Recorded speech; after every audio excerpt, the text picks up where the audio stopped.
ডাকসু নির্বাচনের মাধ্যমে ঢাকা বিশ্ববিদ্যালয়ের শিক্ষার্থীরা আমাদের উপর নেতৃত্বের আমানত রেখেছে।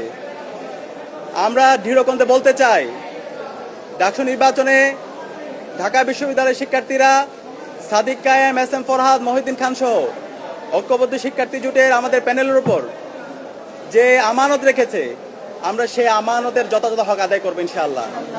আমরা কথা দিচ্ছি, আমাদের শিক্ষার্থীদের যে স্বপ্নের ক্যাম্পাস, সেই স্বপ্নের ক্যাম্পাস বিনির্মাণ না হওয়ার আগ পর্যন্ত আমরা থামবো না। আমরা আমাদের লড়াই চালিয়ে যাবো ইনশাআল্লাহ। আমি ডাকসুর ভিপি হিসাবে আপনাদেরকে আমি পরিচয় দিতে চাই না। ঢাকা বিশ্ববিদ্যালয়ের শিক্ষার্থীদের কাছে আমি ডাকসুর ভিপি হিসাবে পরিচয় দিতে চাই না। আমি একজন, আমার বোনের একজন ভাই হিসাবে আমাকে পরিচয় দিতে চাই। আমার একজন ছোট ভাইয়ের বড় ভাই হিসাবে আমি পরিচয় দিতে চাই। আমার একজন বড় ভাইয়ের স্নেহের ছোট ভাই হিসাবে পরিচয় দিতে চাই। আমার বন্ধুর একজন বন্ধু হিসেবে পরিচয় দিতে চাই। আমার শিক্ষকের একজন ছাত্র হিসেবে আমি আমাকে পরিচয় দিতে চাই। আমি কথা দিচ্ছি, সাদিক কায়েমকে আপনারা যেভাবে দেখেছেন, ডাকসুর ভিপি হওয়ার পরে তার কোনো পরিবর্তন হবে না ইনশাআল্লাহ। শিক্ষার্থীদের যে কোনো সমস্যা, ব্যক্তিগত সমস্যা, পারিবারিক সমস্যা, ক্যাম্পাসের বাইরে যে কোনো সমস্যায় তার পরিবার যেভাবে পাশে থাকে, আমরা ইনশাআল্লাহ কথা দিচ্ছি ঢাকা বিশ্ববিদ্যালয়ের প্রতি শিক্ষার্থীর পাশে আমরা আমাদের সবটুকু দিয়ে পাশে থাকবো ইনশাআল্লাহ।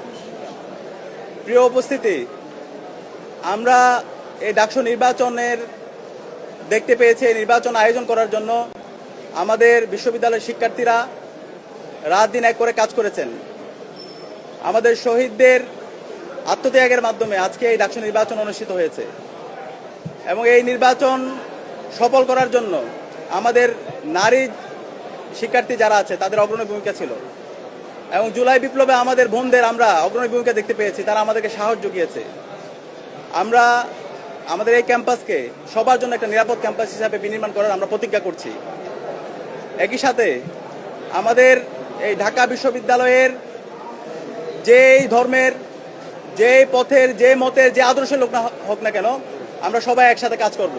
আমরা এই ঢাকা বিশ্ববিদ্যালয়কে একটা মাল্টিকালচারাল ইনস্টিটিউট হিসাবে আমরা বিনির্মাণ করব এবং আমাদের প্রতিজ্ঞা, আমাদের এই ঢাকা বিশ্ববিদ্যালয়কে আমরা একটি পূর্ণাঙ্গ একাডেমিক ইনস্টিটিউট হিসাবে আমরা পরিণত করব।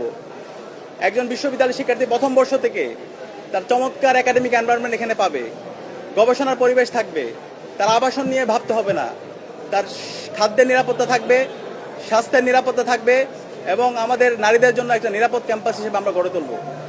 আমরা সবার কাছে দোয়া চাচ্ছি।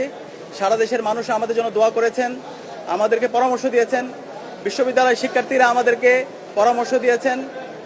আমরা কথা দিচ্ছি, শিক্ষার্থীদের যে আকাঙ্ক্ষা, তাদের সেটাই আমাদের আকাঙ্ক্ষা। শিক্ষার্থীদের ভয়েসে আমাদের ভয়েস, শিক্ষার্থীদের প্রত্যাশায় আমাদের প্রত্যাশা। আমরা আমাদের এই ক্যাম্পাসকে স্বপ্নের ক্যাম্পাস বিনির্মাণ না হওয়ার আগ পর্যন্ত আমরা আমাদের লড়াই চালিয়ে যাবো ইনশাআল্লাহ।